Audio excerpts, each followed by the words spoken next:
기도하시겠습니다.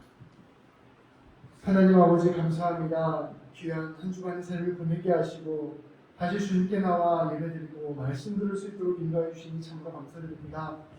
성령 하나님께서 이 시간 우리 모두 가운데 함께하여 주셔서 우리 모두 메말랐던 마음들이 주님의 복음 안에서 촉촉히 적셔지게 하여 주시고 우리의 모든 갇혔던 마음들이 주님을 향하여 열리게 하여 주셔서 이 말씀을 통하여 우리 모두가 주님의 음성 듣는 귀한 시간 되게 하여 주옵소서.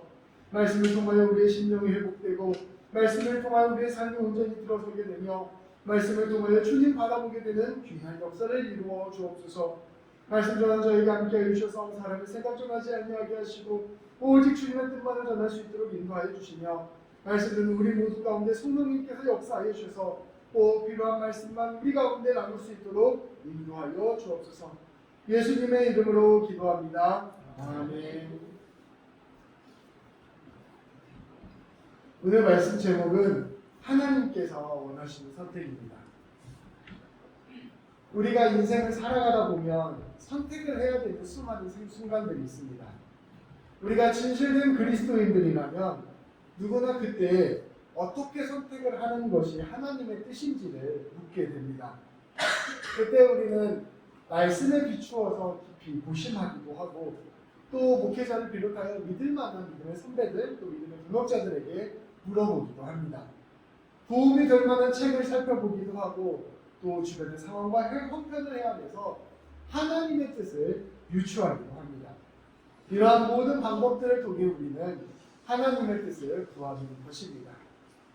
이렇게 하나님의 뜻을 찾아가는 데 있어서 마태복음 말씀이 우리에게 일관적으로 가르치는 것이 있습니다.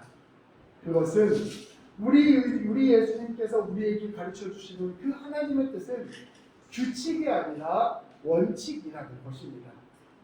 우리 예수님께서는 원칙을 늘 바라보는 것, 흔들리지 않는 중심을 만드는 것이 바로 신앙의 핵심이라는 것을 우리에게 선포하고 있습니다.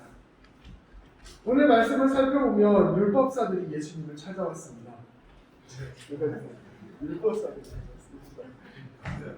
율법사들이 우리 예수님을 찾아왔습니다.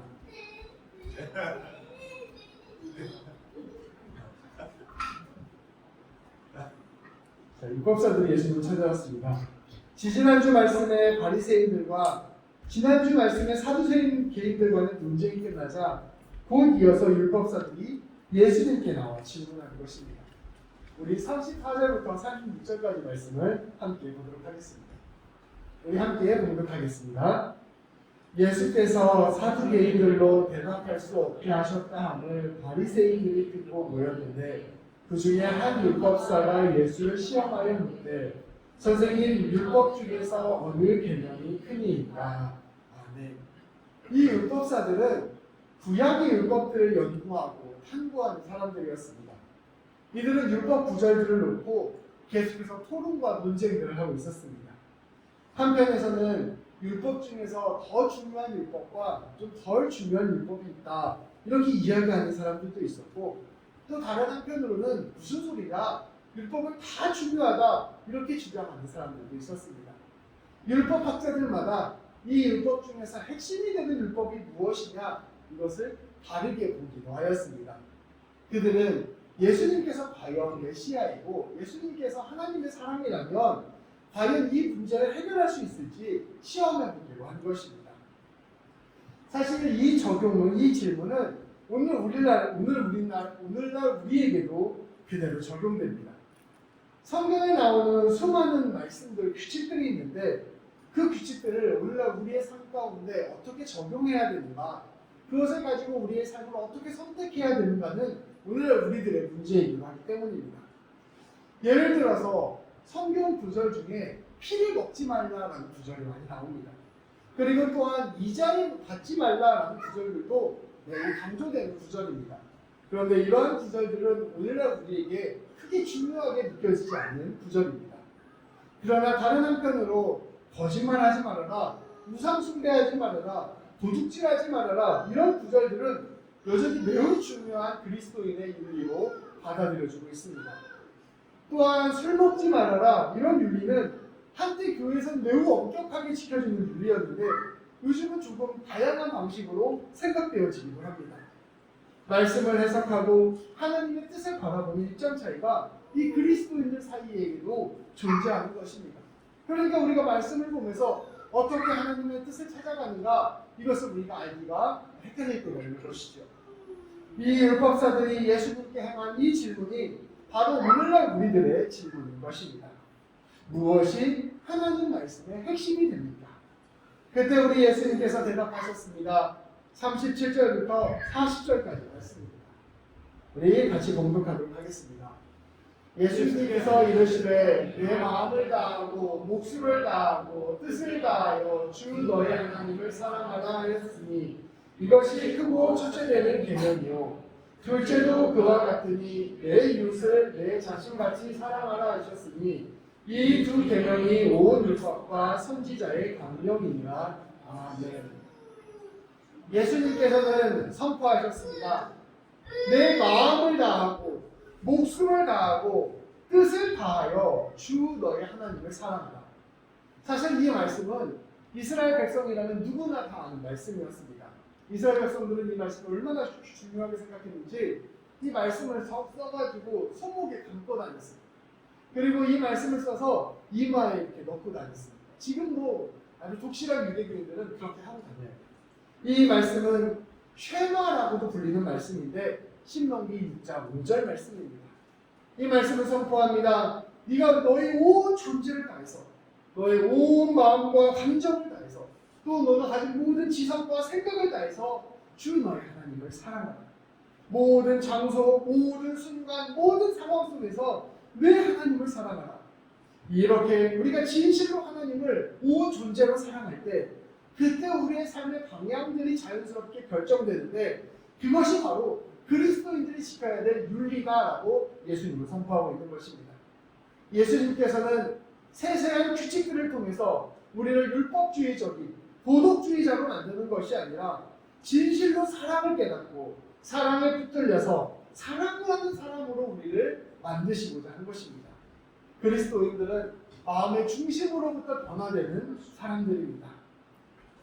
이러한 주님의 뜻을 아주 잘 이해했던 그리스도인들이 있었습니다. 바로 기독교 역사에서 가장 위대한 신학자로 불리는 어거스틴과 종교를 개혁했던 마틴 루터입니다. 이 두 사람은 우리 교회 역사에서 가장 큰 영향력을 끼쳤던 말 그대로 교회 어른들입니다. 이때 이 두 사람이 했던 말들이 있는데 이 말들이 이 예수님이 하신 말씀을 아주 잘 설명하고 있습니다. 함께 살펴보겠습니다. 어거스틴은 이렇게 말했습니다. 하나님을 사랑하라. 그리고 원하는 대로 하라. 마틴 루터는 이렇게 말했습니다. 담대히 죄를 지어라. 그러나 더 담대히 그리스도를 신뢰하라. 이 말씀은 참으로 어려운 말입니다. 그런데 이 말들을 곱씹어 보면 곱씹어 볼수록 기독교 인류의 핵심을 우리에게 가르쳐 줍니다. 이 말들은 우리에게 방종을 가르쳐 주는 말이 아닙니다. 네 멋대로 살아라, 네 멋대로 죄를 지어라, 그런 말이 아니에요. 이 말씀은 예수님의 말씀을 잘 적용한 해석된 말씀입니다. 우리가 하나님을 진실로 사랑하게 된다면 그때부터 우리는 자유롭게 어떠한 일을 하더라도 선한 일을 할 수 있게 된다는 말입니다. 두 번째로는 우리가 삶을 살아가면서 때때로 실수하고 실패하고 심지어 죄를 짓는 순간이 온다 할지라도 그리스도를 신뢰하며 붙들고 나아간다면 우리의 삶은 자연스럽게 주님이 원하시는 모양으로 빚어진다는 말입니다. 우리가 하나님을 마음을 다하여 뜻을 다하여 우리의 모든 정성을 다하여 주님을 사랑하면 목숨을 다하여 주님을 사랑하면 우리의 삶이 자유를 가지고 살아가되 그 삶 가운데서 자연스럽게 주님이 원하시는 삶의 방식으로 빚어지게 된다는 것을 선포하고 있는 것입니다. 매 순간 우리는 선택을 하면서 살아갑니다. 무엇이 하나님의 뜻일까? 내가 사업을 확장하는 것이 하나님의 뜻일까? 사업을 접는 것이 하나님의 뜻일까? 내가 이 사람을 만나는 것이 하나님의 뜻일까? 아니면 멈추는 것이 하나님의 뜻일까? 내가 자녀를 엄하게 키우는 것이 하나님의 뜻일까? 혹시 자유롭게 키우는 것이 하나님의 뜻일까? 매 순간 우리가 하나님의 뜻을 찾는 것은 쉽지 않습니다. 그러면서도 우리의 마음속에는 이런 마음이 있는 것이죠. 혹시 내가 잘못해서 선택하면 하나님의 벌을 받는 것은 아닐까? 또 혹은 하나님께서 원하시지 않는 방법으로 선택을 해서 내 인생 실패하는 것은 아닐까 생각하게 되는 것입니다. 내가 좀 기도의 은사가 있어서 주님의 음성을 좀 듣기도 하고 내가 좀 말씀을 능통하게 알아서 그 뜻을 다 안다면 그것을 좀 쉽게 찾을 수 있을 텐데 하는 생각까지 들기도 합니다. 그러나 우리 예수님은 말씀하십니다. 하나님의 뜻은 네가 하나님을 마음을 다하고 목숨을 다하여 뜻을 다하여 사랑하게 된다면 그 사랑 안에서 그 길이 열려지게 된다. 우리의 믿음의 선배들도 말씀하십니다. 하나님을 사랑하십시오. 그리고 그리스도를 신뢰하십시오. 이렇게 우리가 하나님을 사랑하고 그리스도를 신뢰하는 가운데 삶을 살아간다면 우리의 삶은 자연스럽게 하나님께서 원하시는 삶의 방향으로 나아가게 된다는 것입니다. 사실 생각해보면 우리의 선택은 어떠한 선택을 하든지 늘 실수할 수밖에 없습니다. 우리의 선택이 있어서 100% 완벽한 선택이라는 것은 있을 수 없습니다. 우리의 선택은 늘 불안정하고 우리의 선택은 늘 연약합니다. 우리는 그러나 어떠한 상황이든지 주님을 사랑하고 주님을 신뢰하고 주님을 의지해야 합니다. 우리가 선택의 순간에 어떠한 것을 선택하든지 그것이 완전하지 않을 수 있지만 우리가 가져야 될 완전한 마음이 있다는 것입니다. 이렇게 주님을 사랑하고 주님을 붙들고 나아간다면 그 모든 삶의 자리에서 우리 하나님께서 우리와 동행하여 주시고 우리와 함께 일하여 주신다는 것입니다. 그러한 마음으로 우리가 고민하고 선택한다면 우리 주님께서 우리의 삶을 이끌어 주시고 완성해 주신다는 것입니다. 그렇게 우리는 두려워하지 않고 삶의 자리에서 선택을 할 수 있고 삶의 자리에서 결단할 수 있게 되는 것입니다. 우리가 기억해야 될 것은 우리의 마음의 중심에 하나님을 사랑하는 마음이 있느냐인 것입니다. 우리는 율법에 매여 있는 사람들이 아닙니다. 우리는 사랑에 매여 있는 사람들입니다. 선택이 우리의 삶을 가르는 것이 아니라 우리의 믿음과 사랑이 우리의 삶을 가릅니다. 다시 한번 이야기합니다. 우리의 선택이 우리의 삶을 가르는 것이 아니라 우리의 믿음과 사랑이 우리의 삶을 가릅니다. 우리의 선택은 늘 불완전하지만 늘 부족하지만 우리 하나님은 완전하십니다. 우리의 삶은 매번 흔들리지만 우리와 함께 하시는 하나님은 늘 온전하십니다. 우리가 하나님을 사랑하는 마음으로 살아간다면 우리의 삶은 자연스럽게 하나님께서 원하시는 길로 인도될 것입니다. 이러한 과정 속에서 우리가 염두에 두어야 할 것이 있습니다. 하나님을 사랑하는 마음이 자연스럽게 이웃을 사랑하는 마음으로 이어진다는 것입니다. 하나님을 사랑하면 자연스럽게 우리는 이웃을 사랑하게 됩니다. 하나님의 마음과 뜻을 알게 되면 우리의 마음은 이웃을 품게 됩니다. 거꾸로 생각해보면 내가 이웃을 어떻게 대하는가를 살펴보면 내가 하나님을 사랑하는지를 확인할 수 있습니다. 우리 인생에서 정말 중요한 관건은 하나님을 사랑하는 것이다 라고 말하였는데 내가 하나님을 사랑하고 있는지 안 사랑하고 있는지를 알 수 있는 가장 중요한 지표가 내 이웃을 내가 어떻게 대하고 있는가라는 사실입니다. 우리의 삶의 관건이 하나님을 사랑하는 것이라면 우리는 매 순간 우리의 이웃 사랑을 확인해야만 하는 것입니다. 우리가 진실로 하나님을 사랑하고 있다면 우리의 선택들은 하나님 안에서 옳은 선택들이 될 것인데 그 옳은 선택들은 자세히 살펴보면 이웃을 사랑하는 방식으로 드러나는 것입니다.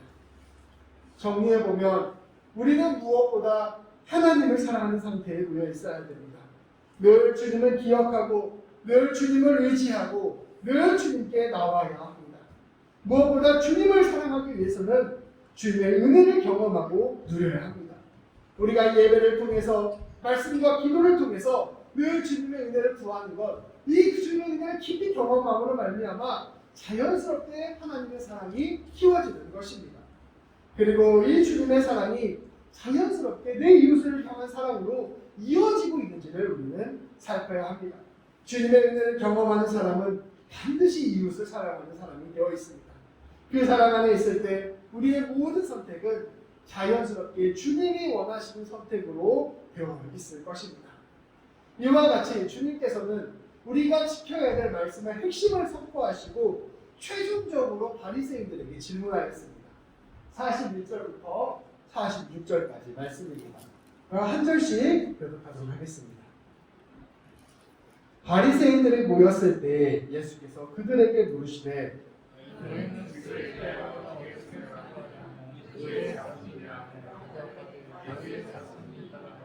이르시되 그러면 다윗이 성령에 감동되어 어찌 그리스도를 주가 칭하여 말하되 주께서 내 뒤에 있으되 내가 그 모습을 내려가야 그때까지 외국에 앉아있으라.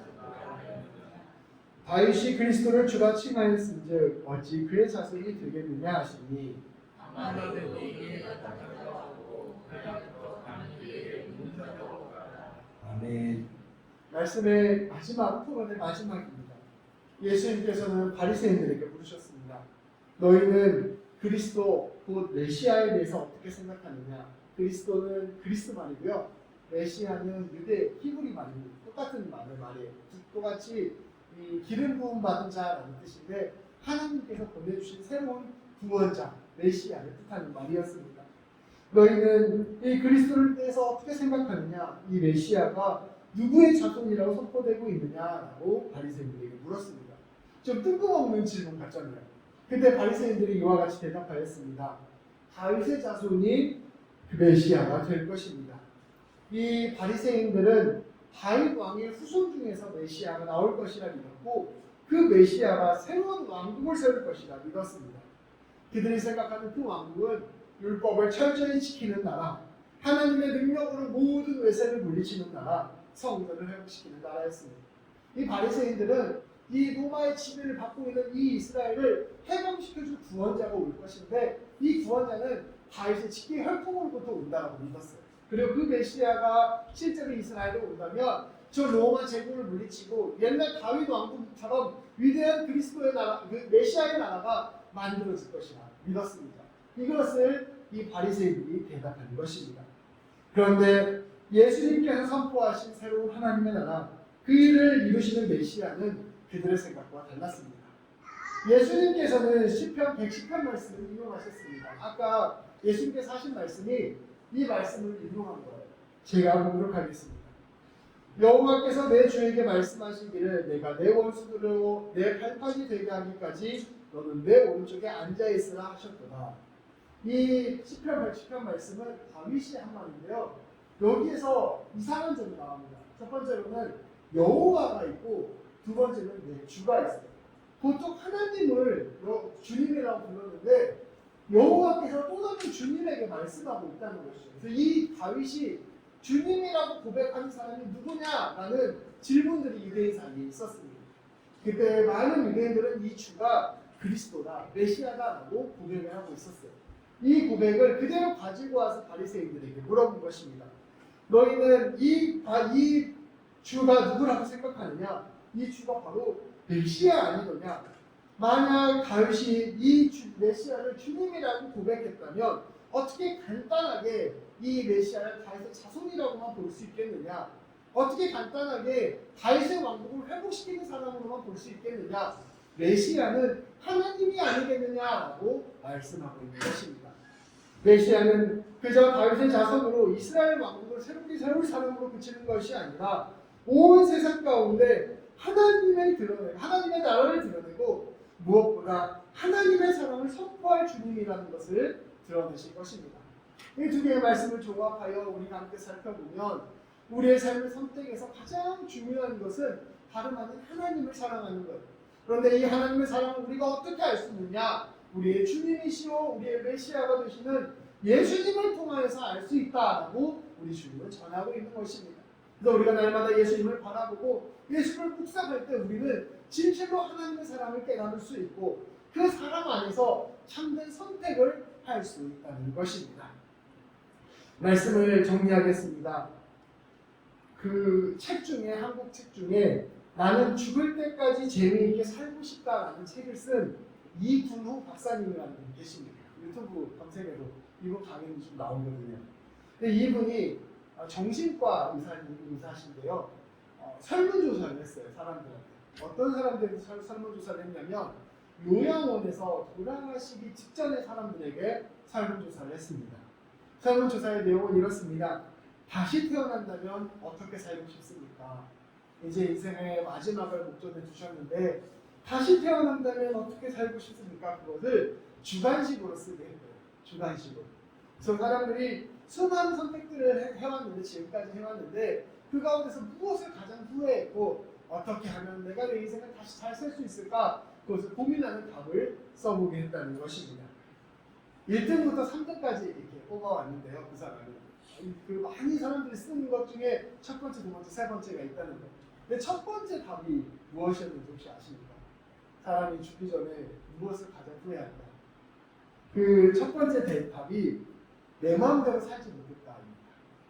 내 삶에서 내 생각대로 내 뜻대로 선택을 못하고 사람들의 어떤 압력이나 사람들의 판단이나 사람들의 이야기의 마음을 빼앗겨서 다른 사람에 휘둘렸고 내 뜻대로 살지 못했다. 이게 첫 번째 후회라는 거예요. 다음에 태어나면 다음에 내 마음대로 살고 싶다. 이게 첫 번째 뜻이라는 거예요. 두 번째, 세 번째로 말씀드리겠습니다. 두 번째는 사람 사이에 맺힌 것들. 그러니까 사람 사이에 관계를 맺으면서 이게 다 풀리는 관계가 아니라 맺히는 관계가 있잖아요. 뭔가 잘못되고 꼬인 관계들, 이런 것들을 풀지 못한 것에 대해서 후회를 많이 한다고 합니다. 부모님과의 관계, 또 그 가족과의 관계, 자식과의 관계, 그래서 맺힌 것들이 안 풀렸던 것들을 풀고 싶다. 세 번째는 나누지 못하며 살았던 것을 후회한다라고 이야기하고 있습니다.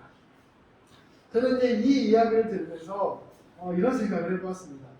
내 마음대로 살지 못했다라고 할 때 우리는 이런 생각을 하게 됩니다. 우리가 신앙생활 하는 것만큼 내 마음대로 살지 못하는 게 없지 않나?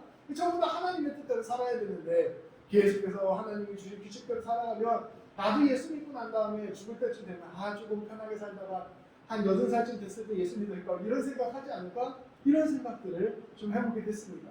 그렇다면 하나님의 뜻과 사람의 뜻이 엇갈리는가? 이런 생각을 하게 된다는 거죠.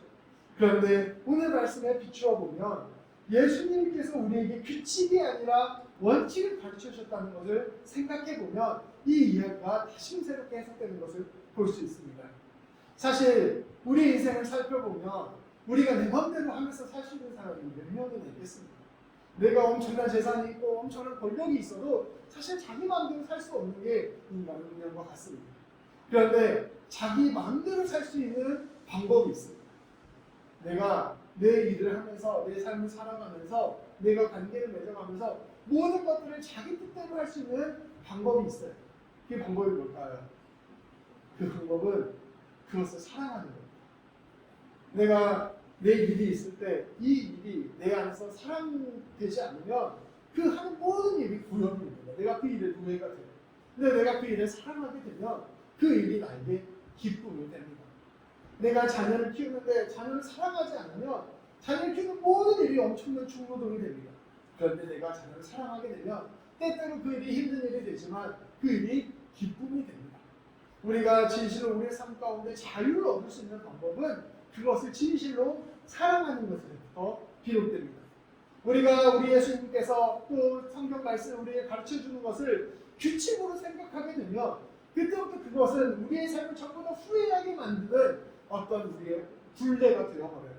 내가 이것도 지켜야 되지, 내가 저것도 지켜야 되지, 이러면서 굉장히 힘든 무게가 되어버리는 것이죠. 그것이 바로 잘못된 종교가 우리에게 가르쳐주는 것입니다. 그러나 우리 예수님께서 가르쳐주신 대로 우리가 진실로 하나님을 사랑하게 되고 진실로 우리 이웃을 사랑하게 되면 우리의 삶은 이처럼 모든 순간 가운데 참된 자유를 느끼며 자발적으로 나를 내어드리는 귀한 기쁨의 삶이 된다는 것입니다.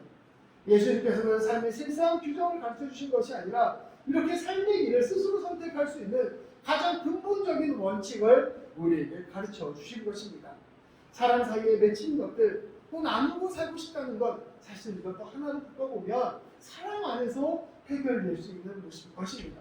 우리가 우리 인생 가운데 진실로 잘 살 수 있게 되는 방법은 하나님의 사랑을 깊이 깨닫고 그 사랑으로 삶을 살아가는 것입니다.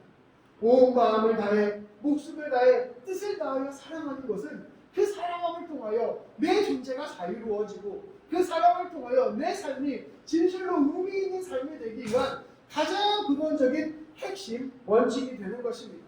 그 원칙을 가지고 이웃을 사랑하는 것입니다. 우리 주님은 우리가 율법주의자가 규칙주의자가 도덕주의자가 되는 것을 원하지 않습니다. 우리에게 사랑의 사람이 되기를 원하십니다. 우리가 율법주의자나 도덕주의자나 규칙주의자나 혹은 수많은 분례들을 마치 이게 만약에 진리다라고 생각하면서 그것을 붙잡고 살아가는 사람의 특징은 마음속에 교만함이 생기거나 다른 사람들을 정죄하거나 또 내 자신이나 다른 사람을 억압하는 모습으로 드러납니다. 그러나 우리가 진실로 사랑을 경험한 사람은 겸손함 가운데에서 포용을 가지고 자유를 가지고 사랑하는 사람이 되는 것입니다. 우리는 무엇보다 우리가 진실로 주님을 사랑하고 있는가, 그 사랑 안에 거하고 있는가를 살피는 일에 우리의 마음의 중심을 써야 할 것입니다. 예수님께서는 우리가 진실로 주님을 사랑하는 열쇠가 예수님이라는 사실을 우리에게 선포하셨습니다. 그것은 예수님이 우리의 메시아 되심과 주님 되심으로 받아들이는 것을 의미합니다. 우리 예수님께서는 그저 우리가 원하는 것을 이루어 주시기 위해서 이 땅에 오신 분이 아니십니다. 예수님께서는 우리에게 이 땅 가운데 오셔서 지극한 하나님의 사랑을 가르쳐 주시고 우리의 죄를 용서해 주시고 풍성한 은혜와 복을 주셨습니다. 그리고 우리의 주님이 되어주시고 우리의 삶 가운데 함께 하셨습니다. 이 예수님을 바라보는 것이 곧 하나님의 사랑을 깨닫는 것이요, 그 사랑 안에서 우리는 진실로 자유롭게 이웃을 사랑하고 하나님을 사랑할 수 있게 되는 것입니다. 그리고 그 사랑 안에 있을 때 우리는 우리의 모든 선택들은 자연스럽게 주님이 원하시는 선택이 될 것입니다. 이 놀라운 주님의 사랑을 붙들고 매 순간 주님이 원하시는 길로 걸어가게 되는, 그래 우리의 모든 삶이 주님의 풍성한 은혜와 복을 누리는 우리 성도님들 되시기를 주님의 이름으로 축복합니다. 기도하시겠습니다. 하나님 아버지 감사합니다. 오늘 말씀을 통하여 우리의 삶의 근본적인 원칙이 되어야 하는 것이 무엇인지를 깨닫게 해주시니 참으로 감사드립니다. 오늘 말씀처럼 우리가 하나님을 마음을 다하고 목숨을 다하고 뜻을 다하여 사랑할 수 있도록 인도하여 주옵소서.